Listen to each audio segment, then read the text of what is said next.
My name is Sean L. Krieger, and I'm the Acting Director and Deputy State Historic Preservation Officer for the Virgin Islands State Historic Preservation Office. I'd like to thank you for joining us in this brief discussion on the importance of the Comprinsen's Garter archaeological site and what it means to us as Virgin Islanders and Americans. The Comprinsen's Garter site is a significant site to the Virgin Islands because it represents one of the few known sites within St. Thomas that documents the early history of our Taino, Arawak, and Carib settlers. These prehistoric peoples that they're often known represented a large segment of our early history before the Danes colonized these islands. Through the National Historic Preservation Act, we were able to ensure that this site was not only protected but properly investigated. And this investigation yielded a wealth of information about our early prehistoric settlers. My name is David Brewer. I'm the senior archaeologist for the State Historic Preservation Office, Virgin Islands, and Department of Planning and Natural Resources. The very first people who came into the Caribbean were we call them archaic people or pre-ceramics. So they came in about 4,000 BC.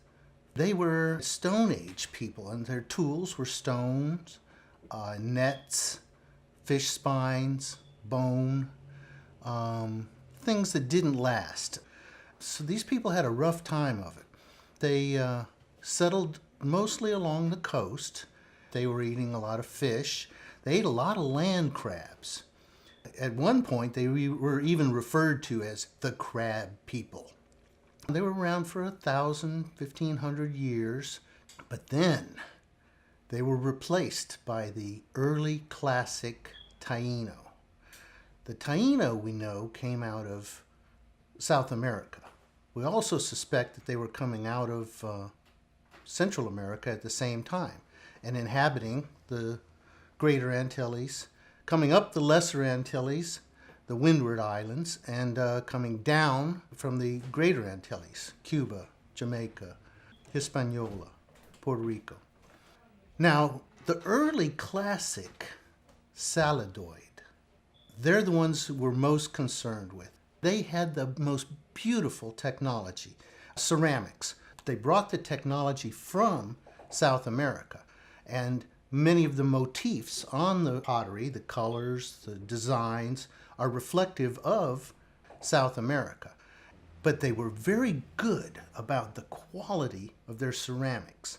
The coloring was beautiful. They were very fine ceramics. And when I say fine, they were thin, yet they were tough, and they could hold it. The colors, generally red, whites, and designs, very intricate. Now, they came in about 2,500 BC, and they lasted for 2,000 years. 2,000 years they were doing well, doing great. They settled all the larger islands, all the Greater Antilles. Now, the early classic Taino, whom we refer to as the Saladoid, the Taino were so successful, they occupied the islands, they overpopulated the thing. Now, that led to the Osteonoid. They thought that these were separate cultures, but we've come to learn that was not the case. The early classic Taino had just developed into the larger common classic Taino. Again, they lasted for 1,000 years. They were here when Columbus arrived, but 100 years before Columbus arrived, we had the Caribs, the Kalinago, and they came out of South America with a vengeance.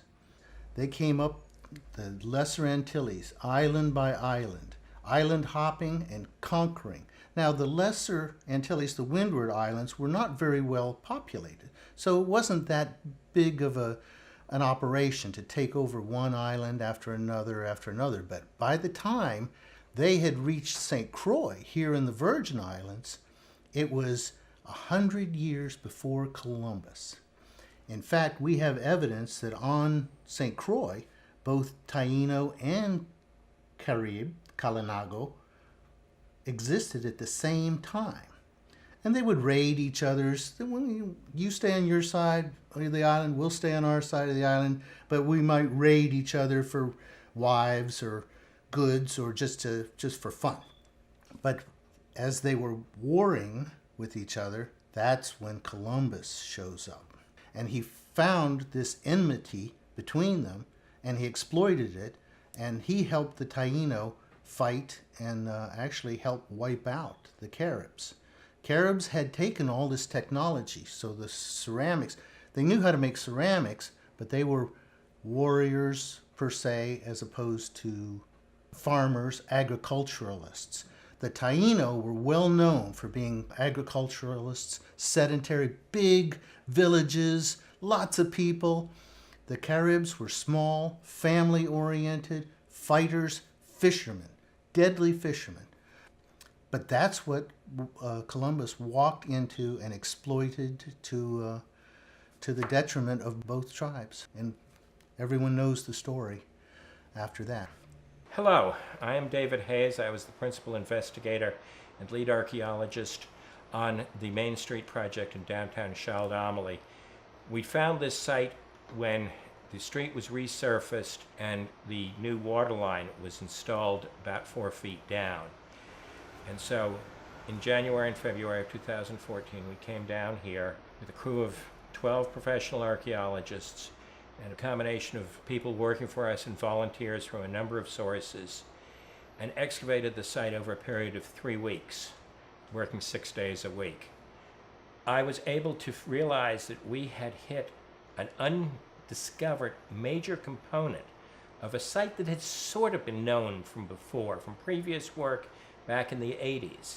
This project was being dug with a big backhoe, and that backhoe was bringing up large, and I'm talking pieces up to like this big, of pottery, numerous shells, and other things. We realized that it is what we call a midden, what St. Thomians today call the Bavoni dump. It's literally the dump from a village that was somewhere in Charlotte Amalie 1,600 years ago. In a yard on a side, I was pulling out 200 whelk shells and a box of artifacts. We have some 85 cases of artifacts, and they date from around 400 AD, some 1,600 years ago. Of those 85 cases, we have a number of cases of ceramics. In front of me here are a few of the ceramics. This is a small fraction of one box of ceramics. We have found numerous bowls, beads, rock crystal, carnelian, and shell beads, figurines, huge pieces of coral used as graters, rock from all over the Caribbean, some of it traveling hundreds of miles to get to St. Thomas. We have shells, the local whelk shell. We have 3,000 of those that were found. The site is very, very important in St. Thomas's history because it is the first site found on St. Thomas that we have good dating to 400 AD and to these people who were here 1,600 years ago. It predates most of the other sites on St. Thomas that we have extensive material from. But this site is of a period we know very, very little about, and the ability of this site to tell us what these people ate, what they ate from, where they traded with, what they were able to find on the island and in the ocean to eat and live with and work with, and how they use the environment around them. A lot of their material shares characteristics with material from closely islands, Puerto Rico, Down Island, St. Croix. However, there is material here that shows trade much further around, possibly as far as Central America and South America. There is certainly stone that has come from other islands here. These people, while they were very local people and were living very much off the food and the environment they were in, they had contact with their fellow peoples in other places here. We see this out of the food we get. A lot of it is marine food. It's whelk shells, it's fish of all sorts of varieties, it's turtles. Land crabs are often found in this particular site. We have a dog. We're not sure that was food, but there is also in some of the ceramic cooking bowls, we have the remains of the cooked material that is going to be analyzed for the starches, the corn, as they called it, maize, the cassava, and the other material they were gaining from the land to complement the proteins they were getting out of the sea. This is what we're learning from this. The food is local. Some of the pottery is not. Some of the stone is not. Some of the pottery is very much a St. Thomian pottery. Some of it is a larger area extending several hundred miles through the Caribbean. Some of it comes from even further away than that. But very little comes from further away. These people traded around the Caribbean Sea for what they needed in life, whether it be for a necessity or for what we might consider a luxury today. When we're finished with the analysis, the goal is to have them on display because the artifacts are the property of the people of the Virgin Islands, and they tell a major part of the history of these islands. The skill these Saladoid people had at making pots and forming rock artifacts is incredible. We very much want the people of St. Thomas, not only the people who are resident there, but the tourists to be able to see this and learn something of the history of St. Thomas.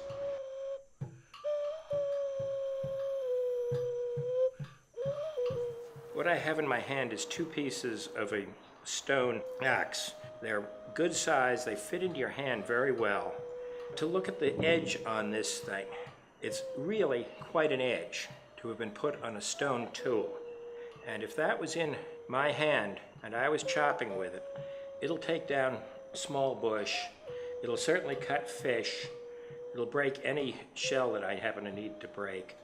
This will kill small animals, will make me wood that I can make charcoal out of.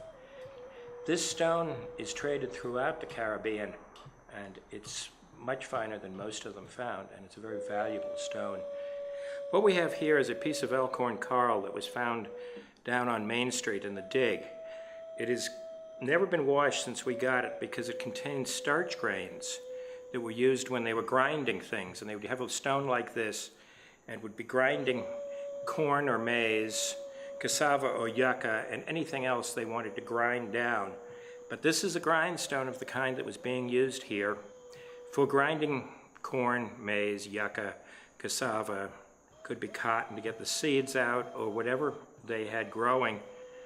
Sit there for hours grinding stuff, and you get a flour, and you can make tortillas and bread of the kind that was being used at that time. Okay, we have here a helmet shell. And it's a beautiful shell, but this one has been turned into a bowl. They carved out the entire insides of it, probably for ceremonial purposes, but it's a beautiful little helmet shell bowl. What we have here is an incredibly finely made three-tiered vessel that can be hung or maybe set down. Fortunately, we don't have the bottom of it, but this is a demonstration of the incredible skill at pottery making. The vessel itself is only a couple of millimeters thick, absolutely smooth.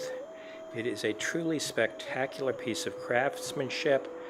Whatever it was used for, we'd love to know.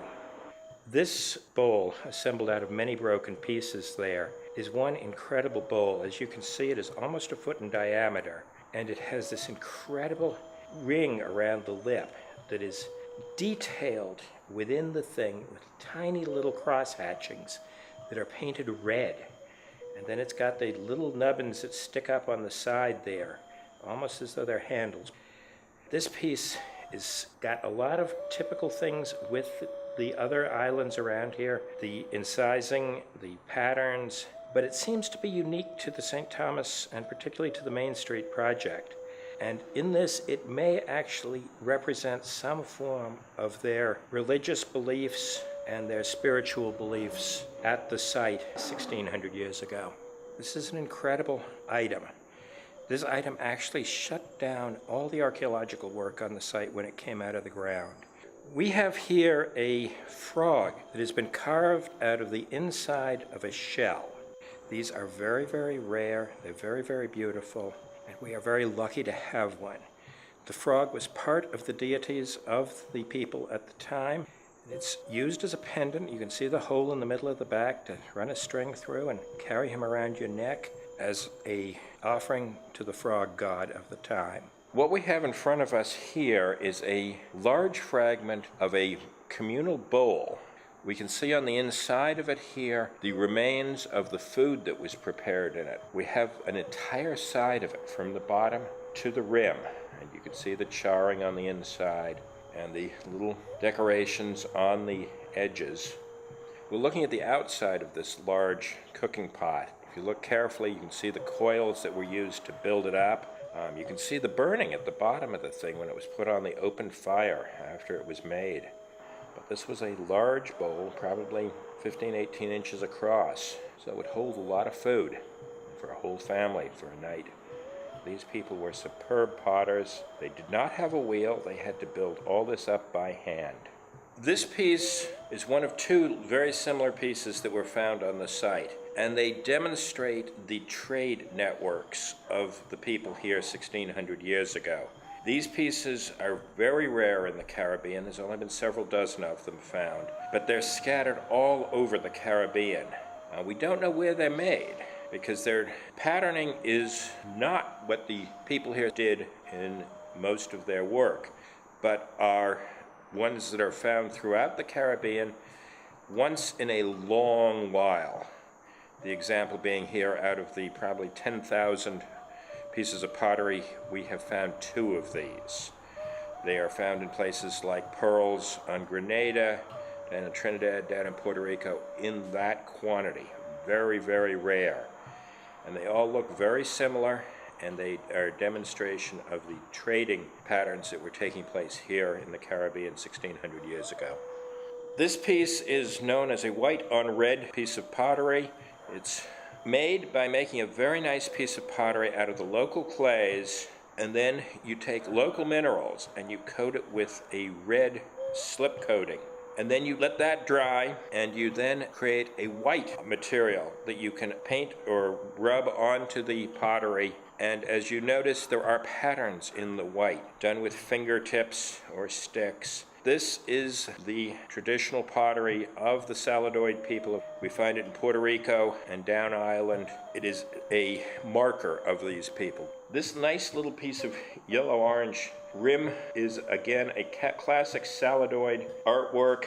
Notice that it's got little triangular areas that are completely cross-hatched internally. The zone incising that they did so well. And it's on the lip of a piece of pottery, a bowl that was probably 10, 12 inches across. It's got a nice little decoration on the rim.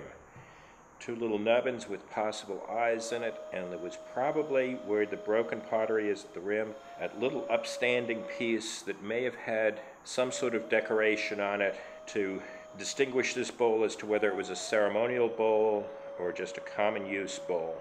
This piece, when it was found, helped us really identify this as a Saladoid site. The pottery is very nice, very thin, extraordinarily smooth.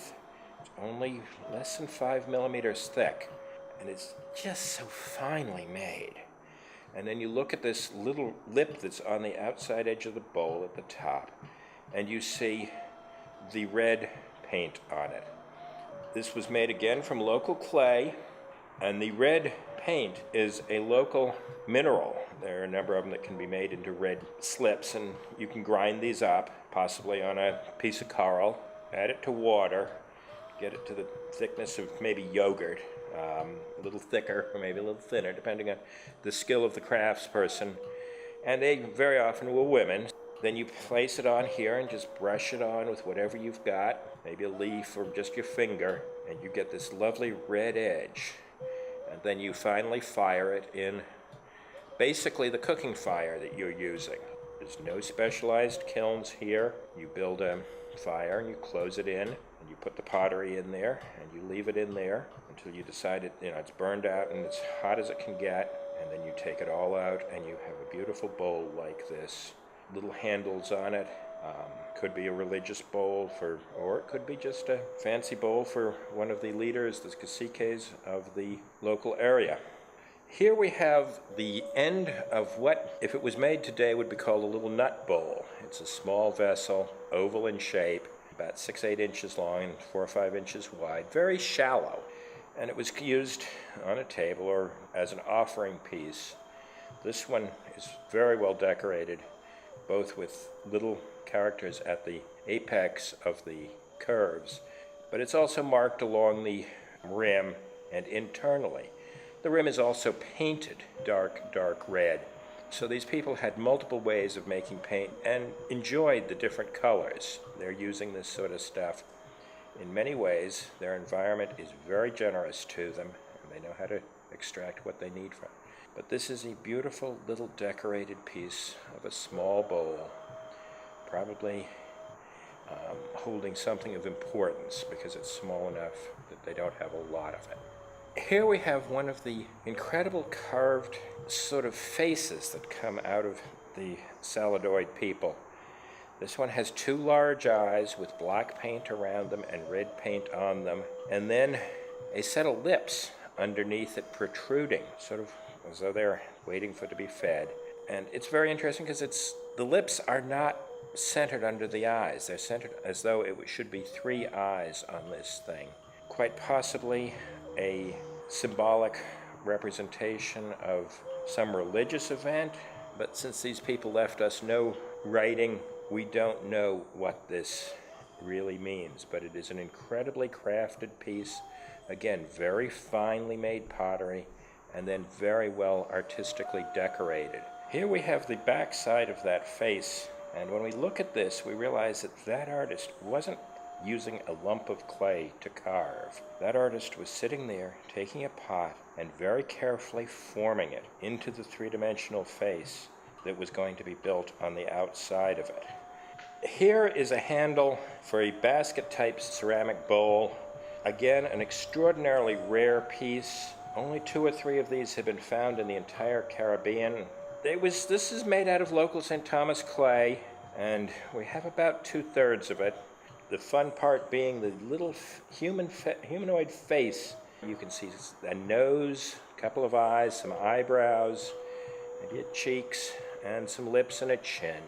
That would have formed the handle attachment to the rim of the bowl. And the nubbin is up near the top, sort of to help you hold the thing. But locally made, with a pan-Caribbean design to it, and extraordinarily rare. Just does not occur very often, but does occur once in a long while. Here we have a red carnelian bead. This is a rock crystal. The nearest source of this to St. Thomas is Montserrat. And so we are looking at the massive trading between these islands for luxury goods. This little bead probably took quite a bit of time to make, because it really is drilled all the way through to be strung around somebody's neck, around somebody's arm. Lots of work went into it. It would be interesting to know what it was traded for. This red carnelian bead is here as part of the inter-island trade 1,600 years ago. Here we have a face, anthropomorphic face, that's been made as a handle on a bowl. This is interestingly common also at the Tutu site. This is unique to St. Thomas in this particular form, just a nice round handle that looks sort of like a face in a very artistic fashion. And when we turn it over, we will see that it is absolutely hollow. This is another case of a superb potter who can work with very thin pots, very thin pieces of clay, and turn them into complex 3-dimensional objects that are spectacular on many, many levels. This is another face on a handle of a bowl. What is really interesting about this little face is if you look at the cheek, there are 2 little holes, one on each side. And we don't know quite what these are for. They're actually all the way through, and you could put string through them to hang this bowl, possibly. Couldn't put much weight in it, but it could be hung. Very much a human face. You know, you see the eyebrows, the eyes, the nose, the mouth, and then the cheeks with their lovely little dimples that become string holes. Again, it's made on a hollow piece of clay. The artist sat there and took sheets of clay and made them into a little round thing and then put another piece of clay on it with all the details on it. Showing superb craftsmanship here in St. Thomas with St. Thomas clays some 1600 years ago. Compassion's Goddess is going to help us make the connections between the early settlements in other parts of the Caribbean. Just close by, St. John, St. Croix, we can now begin to make those connections. Compassion's Goddess site also is an important site to us as Americans because it makes the connection to our native populations, not only here in the Virgin Islands, but also on the U.S. mainland. The Tainos, like other native settlers, traveled through South America, up through the Caribbean chain, and eventually on to the U.S. mainland. There was also intertravel through the greater Caribbean area. And when we begin to study those other regions, we're going to learn the connections that we have right here in the Virgin Islands. The Compassion Goddess site reminds us that there's always history under our feet. As you walk through the town of Charlotte Amalie, or Cruz Bay, or Christiansted, or Frederiksted, remember that the history doesn't just stop at the road surface, that there's a lot of history several feet below where you stand.